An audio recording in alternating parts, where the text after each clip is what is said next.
Les voy a presentar de manera muy resumida, eso sí, porque vamos con el tiempo como vamos. Antonio Remiro Brotons es doctor en Derecho por la Universidad de Bolonia, Italia. Es catedrático emérito de Derecho Internacional Público y Relaciones Internacionales en la Facultad de Derecho de la Universidad Autónoma de Madrid. Es miembro del Institut de Droit International. Es miembro del Grupo Español de la Corte Permanente de Arbitraje, doctor honoris causa de la Universidad Autónoma de Santo Domingo. Ha sido también decano de la Facultad de Derecho y vicerrector de Ordenación Académica de la Universidad de Murcia, decano de la Facultad de Derecho de la Universidad Autónoma de Madrid. Director del Centro de Relaciones Internacionales y del Programa de Doctorado y Estudios Avanzados en Derecho Internacional Público y Relaciones Internacionales del Instituto Universitario Ortega y Gasset en Madrid. Consejero y abogado de la República de Nicaragua, del Reino de España, de la República de El Salvador y del Estado Plurinacional de Bolivia en diversos litigios ante la Corte Internacional de Justicia. Consejero y abogado de la República Argentina en el arbitraje de la Laguna del Desierto. Breve, paro aquí porque podríamos seguir largo tiempo. Solamente me queda decir una cosa, y es que en nombre de Aluex, de verdad, muchísimas gracias, porque sabemos de lo ocupado que está, del poco tiempo que tiene, y haber hecho un hueco en su agenda para poder estar hoy en Albacete o acompañando a Aluex, y además haciéndolo en esta cita de clausura del ciclo de conferencias. Se lo agradecemos de todo corazón. Y ahora ya sí que vamos a escuchar esta conferencia inaugural de clausura, sobre territorio nacional y Constitución. Cuando quiera. Buenas tardes. Cuando se me invitó a participar en este ciclo de conferencias, acepté de inmediato por un doble motivo. Primero, porque tengo una política personal de cooperar con todos los movimientos que desde la base y de una forma desinteresada promueven la cultura y tratan de afrontar los problemas de nuestra sociedad. Por tanto, creo que es el grano de arena que yo pueda aportar a ese esfuerzo que esas asociaciones como Aluex desempeñan en muchos puntos de nuestro país, a veces predicando en el desierto de la ignorancia, de la miseria intelectual y del abandono a las cosas en lugar de la atención a las personas. Y en segundo lugar, porque tengo motivos de carácter personal y familiar para sentirme vinculado a Albacete. Y ese es un segundo e importante razón por la cual, acepté esa invitación. Hubo que ajustar fechas. Inicialmente yo debía haber intervenido el día 19 de marzo, pero lamentablemente mis obligaciones, que no dependían justamente de una agenda organizada por mí, lo impidieron y se trasladó finalmente a esta fecha con la particularidad de que, amén de, lubricar mi ego con ser el acto de clausura, coincide justamente con una fecha en la cual los independentistas catalanes han designado a un impresentable presidente de la comunidad autónoma, investido por la mitad más uno dentro de los votantes a favor o en contra del Parlamento catalán. Mi conferencia, cuando se concibió, parecía, por las fechas en que se iba a producir, que iba a tratar de cosas pasadas. Lamentablemente, tenemos que hablar de cosas presentes e incluso de anticipar algunas futuras. Lo llamé Territorio Nacional y Constitución para no pillarme los dedos, justamente y porque en 1978, fíjense ustedes si hace años de esto, yo publiqué un librito que se llamaba Territorio Nacional y Constitución 1978, donde afrontaba el tema territorial de España desde nuestras primeras constituciones, 1812, hasta nuestros días. En aquel momento se estaba justamente debatiendo el proyecto de Constitución hoy vigente. Y lo hice porque España daba la impresión de ser un Estado menguante territorialmente, un Estado que se iba recogiendo sobre sí mismo, un Estado que tenía que abandonar sus dimensiones americanas, dimensiones asiáticas, buscando en África una especie de pequeña consolación para ese abandono de nuestra condición de gran potencia internacional. Y a partir de ahí advertía cómo en la Constitución de 1812, nuestra misma Constitución, la PEPA famosa, porque fue un 19 de marzo de ese año cuando se promulgó, en esa Constitución es la única Constitución en que se enumeran todos y cada uno de los reinos que componen España, en su artículo 10. Se habla de Jaén, se habla de Granada, se habla de Córdoba, se habla de Sevilla, no se habla de Andalucía, por ejemplo. Se habla de muchos reinos, se habla de Molina, de Aragón, se hablan de todos aquellos reinos que a un lado y a otro de los océanos eran España. Y era la nación española la que promulgaba esa Constitución, no otra. Sin embargo, la Constitución y la afirmación de la irreductibilidad de nuestro territorio no sirvieron para mantener incólume esa dimensión. Lo cual nos ofrecía ya una enseñanza que hoy sigue siendo muy útil. La norma como tal, por fundamental que sea, no es capaz de detener procesos históricos a menos que quienes sostienen la norma tengan capacidad, voluntad, recursos y respaldo social para ello. España perdió América no porque voluntariamente quisiera entrar en un proceso con la burguesía criolla alimentada por los ingleses y los masones para conseguir la independencia que no benefició a los pueblos indígenas, ni muchísimo menos. Lo hizo porque perdió las batallas que combatió en un momento en que la propia península estaba sometida justamente a una guerra de invasión francesa y nuestros diputados estaban sitiados en Cádiz hasta el punto que en su desesperación llegaron a considerar la venta de Melilla y los presidios menores del norte de África para comprar el grano que necesitaban nuestros ejércitos para continuar la lucha contra los ejércitos franceses. Justamente porque pasó lo que pasó, fue por lo que las constituciones posteriores desistieron de mencionar qué era España.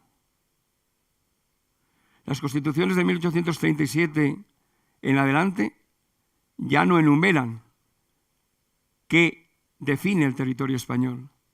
Se habla del territorio español, se habla de su integridad, se habla de las condiciones que han de reunir los tratados por los cuales se ceda, enajene o permute territorio español, pero no se dice que es territorio español.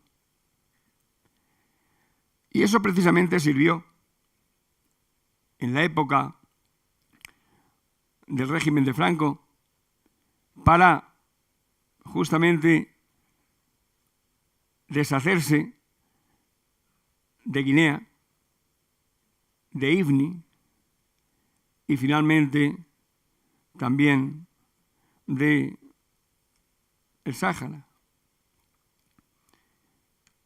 Porque se dijo y se distinguió entre lo que es España y lo que es de España.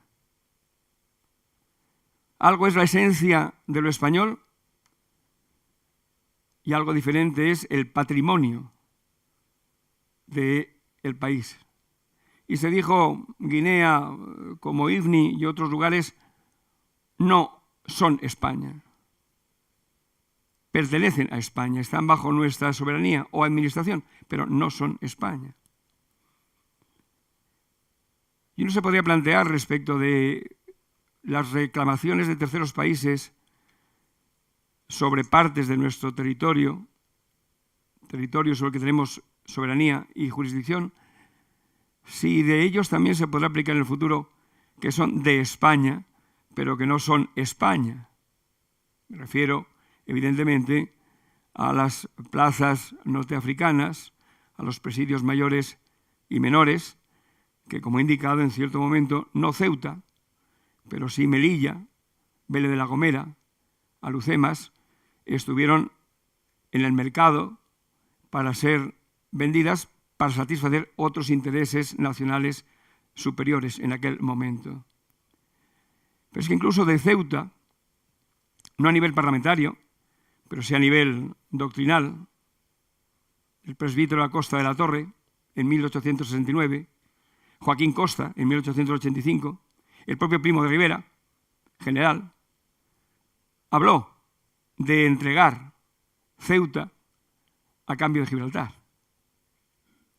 Es decir, evidentemente, si Ceuta se hubiera considerado por estos académicos y políticos esencia de España, no se les habría ocurrido en absoluto proponer un canje territorial para recuperar Gibraltar de los ingleses. Esta es una amenaza que está ahí, que está presente y en la que no me voy a detener más, porque yo podría discurrir ahora en otros términos, tratando de provocar en los presentes la duda de hasta qué punto la conservación de plazas norteafricanas que no tienen ningún valor hoy estratégico es útil para un país que quiere conservar su condición y su identidad cristiana, cuando son plazas donde se están produciendo los procesos de inmigración y nacionalización de minorías de otras creencias y religiones que después piden al Estado que le construyan justamente las mezquitas y los lugares de culto y las enseñanzas a cargo del erario público que requiere su difusión y su planteamiento. Los que hablaban de una Ceuta y una Melilla españolas no era porque estaban pensando en una Ceuta y en una Melilla cristianas en un mundo musulmán. Pero como digo, no voy a seguir por este camino que ya de por sí es bastante frágil y delicado. Hoy los riesgos de nuestro territorio y de nuestra integridad lamentablemente proceden de nosotros mismos, de nuestros demonios familiares. No necesitamos los demonios marroquíes ni los demonios de otros países para justamente ver que nuestra integridad está en riesgo.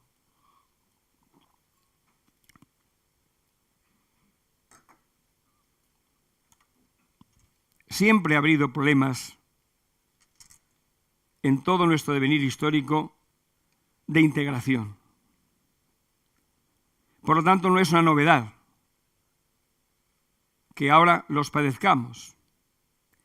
Lo que sí es una novedad es que los padezcamos con tanta intensidad y dentro de una Constitución que es democrática, dentro de una Constitución que ha establecido un régimen de autonomías con amplias competencias para las instituciones locales, dentro de una Constitución que respeta ampliamente esas identidades, las lenguas vernáculas, dentro de una Constitución que ha concedido tantos recursos para la protección de esa noción particular de una comunidad que debería converger dentro de una identidad común.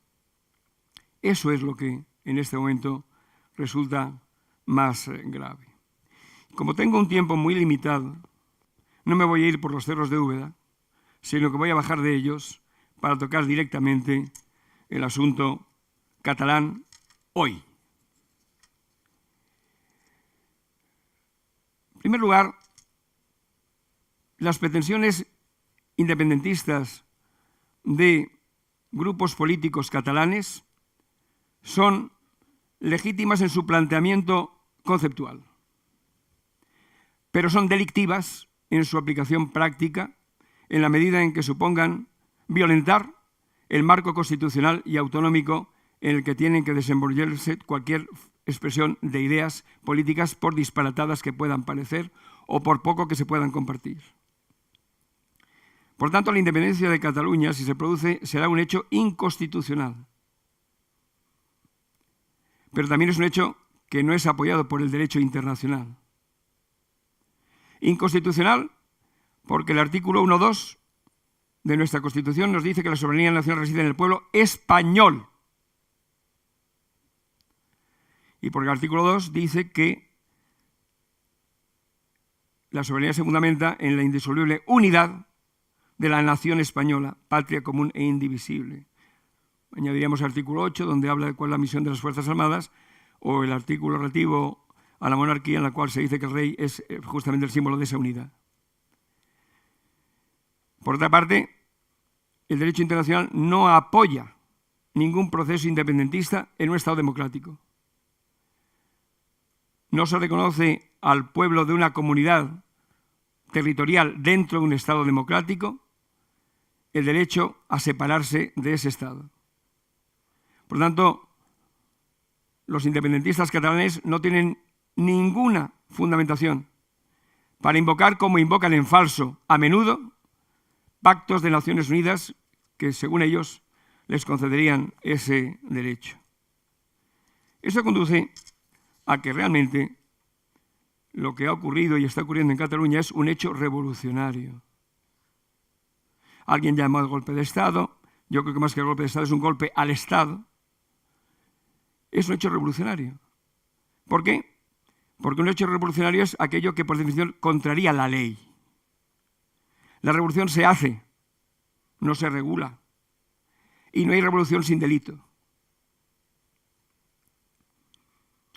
Lo característico de la revolución catalana es que, en lugar de salir con armas a la calle, ha utilizado las instituciones para socavar desde ellas justamente la integridad y la unidad del Estado. Esa es la característica fundamental y la que debería servir de parámetro para nuestro análisis de situación y las conclusiones que debe obtenerse de ella. En 2013, el Parlamento catalán declaró a Cataluña como nación soberana. El poble català, decían, es el titular de la soberanía. Bueno, esto será el día en que el hecho revolucionario triunfe y se consolide, en el que se cree un nuevo marco constitucional para Cataluña, hecho por Cataluña y en Cataluña, y España reconozca ese hecho. Pero a partir de esa primera afirmación de soberanía totalmente ilegítima e ilegal, se fabricó una legislación asentada en esa soberanía, orientada a dar formas aparentemente legales a un conjunto de actos manifiestamente ilegales. Y se creó una idea de legitimidad que nacía de la divinidad, que nacía del derecho natural, para justificar ese tipo de actos. Yo entiendo que algunas buenas gentes catalanes, que también las hay, incluso entre los 2 millones de fanáticos que siguen a estos partidos independentistas, porque yo creo que, en definitiva, estos señores, estos 2 millones de ciudadanos, son víctimas de una especie de grave intoxicación intelectual y cerebral que les ha vaciado totalmente de sentido, como la famosa enfermedad de las vacas locas. Pues una gran enfermedad de vacas locas ha atacado a un sector importante de la población de Cataluña, ¿no? Y les ha vaciado el cerebro. Pues bien, realmente se puede decir que buena gente, que la hay pueden pensar, yo revolucionario, si soy un pacífico padre de familia, si me reúno con mis nietos a la luz de la chimenea, ¿cómo yo revolucionario? Recordaría que también Monsieur Jourdain descubrió que hablaba en prosa después de 40 años de utilizarla. Pues bien, ser revolucionario, incluso de una forma inconsciente. Hay una perversión de los términos a la que hay que hacer referencia. Me fijaré ahora exclusivamente en democracia, diálogo, presos políticos y represión. Democracia. El poder de los independentistas catalanes es manifiestamente antidemocrático. La democracia en España se identifica con el pueblo español, incluidos naturalmente los catalanes. Pero el titular de la soberanía somos todos nosotros. Y cuando se habla del derecho a decidir y se dice que los catalanes tienen derecho a decidir, no tienen derecho a decidir por nosotros. Todos tenemos igual derecho que los catalanes a decidir sobre el futuro de Cataluña. Nuestros intereses son menores, porque no vivimos allí. Pero nuestros valores y los principios y nuestros derechos son los mismos. En Cataluña, en Galicia, en Castilla-La Mancha, los mismos. Porque somos los titulares de ese derecho. Y nadie nos puede despojar de ese derecho sin nuestro consentimiento. Esto en cuanto a la democracia. Diálogo. Evidentemente, ¿quién puede estar contra el diálogo? Pero el diálogo que quieren los independentistas es un diálogo horizontal. Y el Estado, con una comunidad autónoma, no puede mantener un diálogo horizontal. El diálogo es vertical. Una comunidad autónoma puede mantener un diálogo horizontal con otra comunidad autónoma, pero con el Estado no. Porque el Estado crea el marco en el que ese diálogo tiene que establecerse. Y cuando tú quieres un diálogo simplemente para establecer las conclusiones de una serie de decisiones que has tomado unilateralmente y contra la ley, ahí no cabe diálogo posible. Por lo tanto, no se puede dialogar como felones, porque la felonía es ese término clásico que define la actuación de los independentistas catalanes. Son felones frente al Estado. Por lo tanto, si uno tiene que dialogar con aquellos que ponen como premisa la independencia, el reconocimiento de la independencia, no hay forma de diálogo posible. Presos políticos insisten una y otra vez en esta idea, hoy se ha repetido, van todos con su lacito amarillo. Ahora lo quieren colocar este señor, este fascista, racista, extremista, ahora los llaman supremacistas, ¿no? A los racistas. Bien, este señor quiere con un gran lazo amarillo en la entrada del Parlamento de Cataluña o en el Palacio de San Jaume. Señores, hay políticos presos, porque hay políticos delincuentes. No hay presos políticos, hay políticos presos, porque son delincuentes. Y al delincuente hay que perseguirlo. Ellos creían que iban a salir de rositas en todo este tipo de asunto. Quizá porque pensaban que los jueces iban a actuar como los políticos, mirando a otro lado de vez en cuando. Y los jueces, junto con el rey, son hoy los dos baluartes de nuestra integridad. Debo decirlo, no creo, francamente, que los políticos españoles estén a la altura de las circunstancias. Creo que el rey, sin la intervención del rey el 3 de octubre, no se habría hecho nada. No se habrían atrevido a poner en marcha el 155 famoso. Y sin intervención del Poder Judicial, ¿dónde estaríamos ahora? Por lo tanto, yo creo en el Poder Judicial y creo en el rey. De ahí los ataques furibundos que se les dedican a unos y a otros los independentistas catalanes. Si alguien se concierta para destruir la unidad del Estado, ese es el más grave delito que se puede cometer. Y a mí me llama la atención algunas disquisiciones de colegas académicos donde empieza a matizarse que si no hay rebelión, que si ni siquiera hay sedición. Entonces, ¿qué hay? Cuando unos señores desde las poltronas, desde el ejercicio del poder, tratan de destruir al Estado, están destruyendo un principio constitucional importantísimo y están desvaneciendo los derechos que todos tenemos a mantener ese Estado, como pueblo titular de la soberanía. Entonces, ¿eso cómo hay que calificarlo? ¿Como una mera desobediencia? ¿Como una malversación de fondos públicos? Pues francamente, si eso no está en el Código Penal, habría que inventar otro Código Penal. La violencia. Francamente, yo admiro mucho la instrucción del juez Llarena, porque él identifica la violencia como debe ser en el momento actual del siglo XXI y cuando la ejercen señores que tienen responsabilidades políticas. La violencia no consiste ya en ir como tejero con una pistola a la sede del Congreso.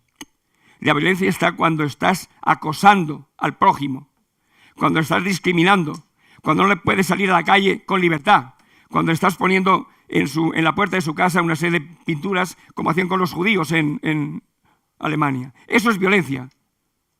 Que no me hablen del pueblo pacífico, de las manifestaciones pacíficas. En Cataluña se desarrolla un movimiento violento selectivo, en métodos, en tiempos, perfectamente planificado. Y eso es violencia. Y los que están detrás como grandes inspiradores de la violencia son evidentemente los cuellos blancos.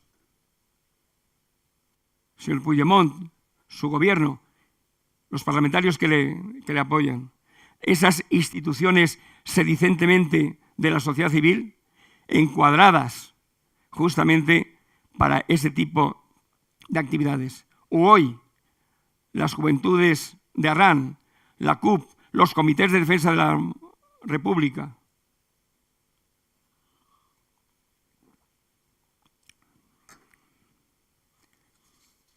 Aplicamos el 155. Tarde. Y de una forma tan suave que realmente apenas ha podido notarse en la acción pública en Cataluña. Porque ¿qué hicimos? La pusilanimidad del gobierno y de los partidos que debían apoyar al gobierno ha sido manifiesta. El artículo 155 se debió activar muchísimo antes. Pero bueno, ya que se hizo en la fecha que se hizo, se debió actuar con mucha intensidad. No limitándose a quitar los titulares y dejando a los segundos que estaban tan contaminados como ellos al servicio de una causa en la que precisamente hoy en la Administración Pública catalana todos son lazos amarillos, todos son inscripciones en favor de los presos políticos, etcétera, etcétera, etcétera. Por lo tanto, si algo que hay que acusar al 155 no es de haberse aplicado, sino de haberse aplicado tarde y con escasa intensidad. Y ahora se dice que lo van a levantar. Que conste que yo hablo por boca de ganso, que es la mía. No pertenezco a ningún partido político, ni lo he pertenecido nunca. Me equivoco por mi cuenta. ¿Cuál es el umbral que el gobierno y los partidos constitucionales consideran que debe respetarse cuando se atenta contra la unidad del Estado? ¿Cuál es el umbral? No caben puentes con el hecho revolucionario. El Estado ha de aplicar a su defensa la misma determinación que los separatistas aplican a su destrucción. Vacilar es confesar que el Estado es incapaz de controlar la situación, de controlar Cataluña. Por tanto, entrar en una política de apaciguamiento o esperar a ver qué hacen unos señores que ya han anunciado lo que van a hacer,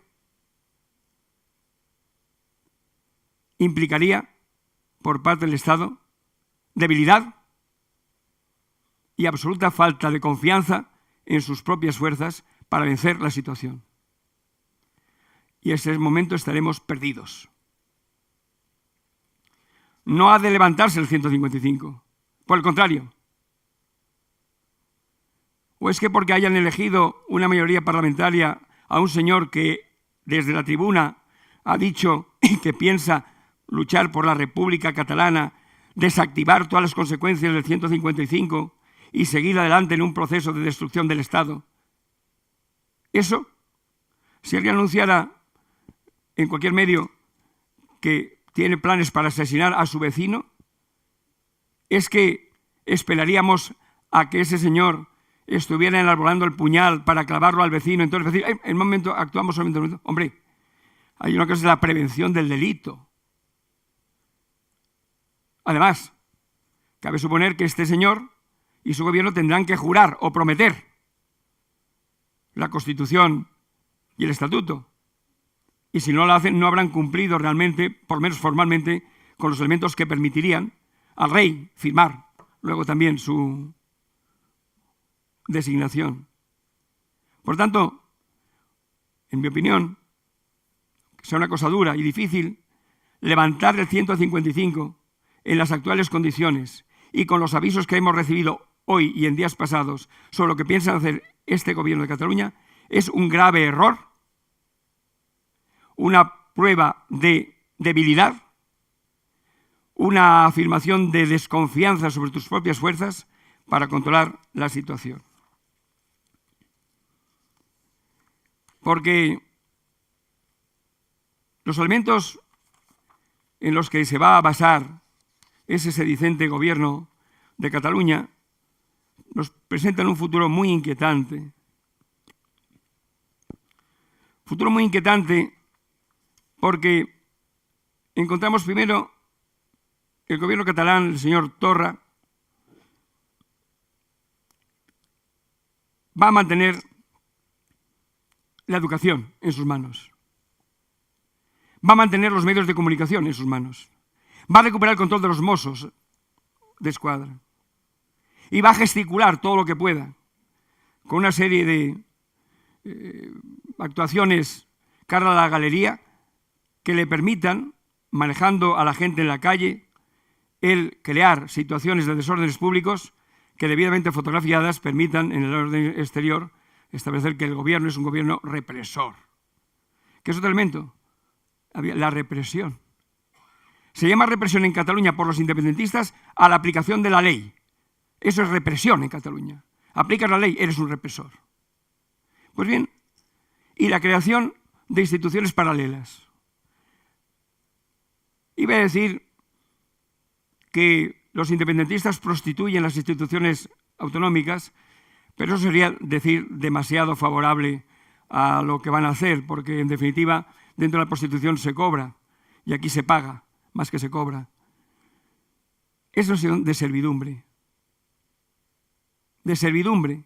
Las instituciones autonómicas se convierten en los siervos de instituciones paralelas creadas por los independentistas para dotar de contenido político y deslegitimar a las instituciones autonómicas, mientras se benefician de los recursos presupuestarios de los que, por las transferencias estatales y los recursos propios, pueden conseguir. Luego está el señor Puigdemont. Evidentemente, si los jueces provincianos del norte de Alemania tuvieran un sentido de Estado adecuado y no se movieran por prejuicios en los cuales seguramente para ellos los países del sur de Europa no son democráticos, aunque sean miembros de la Unión Europea, concederían la extradición de este señor. Pero mientras no se haga esto, y es uno de los elementos más frustrantes del concepto de Unión Europea, porque ven ustedes decir la Unión Europea solamente ha servido para que los fugados tengan plataformas de expresión y amparo legal en Bélgica, en Escocia o en Alemania ahora. Pues bien, este señor desde allí piensa mantener el control político de una situación con este títere que piensan ocupar el despacho anejo al del presidente legítimo de Cataluña, lo cual ya de por sí es una prueba más de la continuidad en el hecho revolucionario, porque si se mantiene en términos de legitimidad aquello que ha sido deslegitimado a través de las instituciones correspondientes, autorización del Senado, etcétera, etcétera, etcétera, si eso se hace así, entonces justamente no estamos reincidiendo y se justifica y se explica por qué el juez Llarena dice no libero de la prisión provisional a quienes han tenido por lo menos la decencia de presentarse ante mí, porque la reincidencia en el hecho es posible. Y es que son reincidentes los que no están en la cárcel. Están reincidiendo todos los días en su actuación, vendiendo esa idea de que hay una legitimidad originaria, el Estado es un Estado opresor y por lo tanto todo tiene que provenir de la fuente sagrada de la que emanan las competencias inventadas del señor Puigdemont. Pues bien, este es el otro orden externo en el que se va a mover Puigdemont. El orden de internacionalizar el asunto, se habla también de volver a reabrir las famosas embajadas catalanas, es decir, y luego la calle. Son los tres pies, es el trípode en el que se va a mover la calle. La calle en manos de esa Kale Borroka que va a estar un día tras otro actuando en función de los intereses que sean prevalentes en el momento determinado. Por lo tanto, la pesadilla se renueva. La pesadilla se renueva y debo señalarles que desde mi punto de vista las expectativas con las que nos movemos son escasas. Me quedan 3 minutos, creo, para llegar a las 8, que es la hora mágica en la que Cenicienta pierde su zapatito en esta sede. Pues bien, el futuro es inquietante y el futuro es complejo. De luego, no me gustaría estar en el pellejo de quienes tienen que tomar decisiones a nivel gubernamental en Madrid y quienes tienen que arroparlos. Porque ni siquiera tomando esas decisiones está garantizado el éxito, ni muchísimo menos.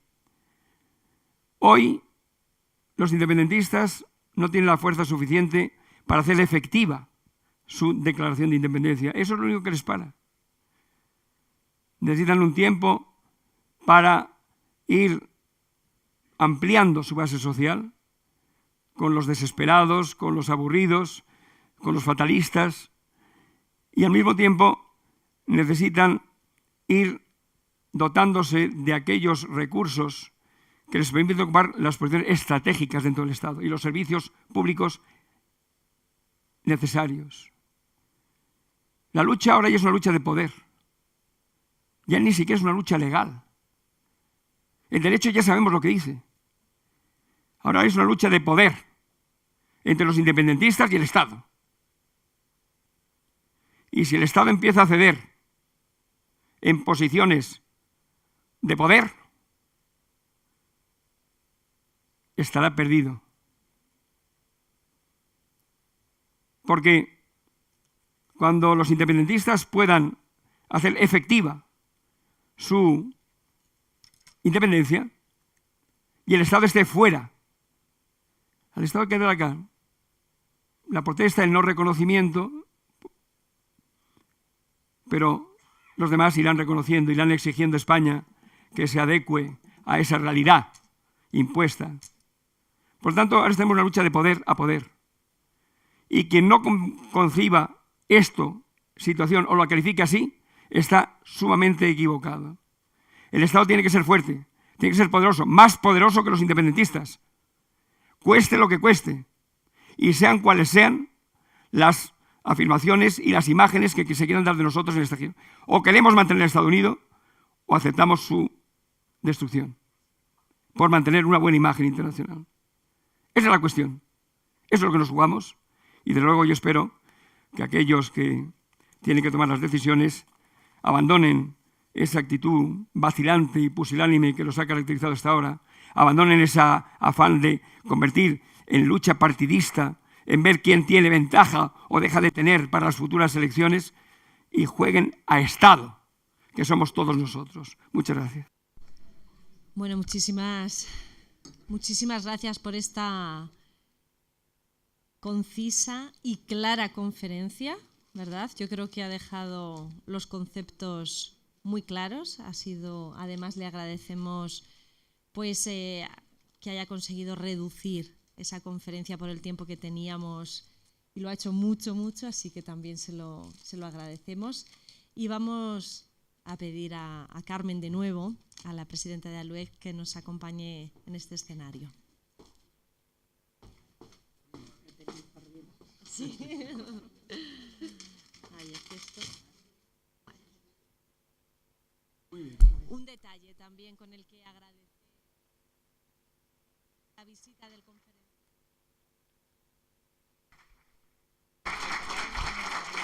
Y a todos ustedes, señoras, señores, muchísimas gracias, de verdad, de todo corazón, en nombre de ALUEX, porque son un público maravilloso, son un público fiel, son un público que escucha atentamente y sabemos que disfruta muchísimo con estas conferencias. Así que nada más, en octubre nos vemos de nuevo para seguir disfrutando del conocimiento. Muchísimas gracias.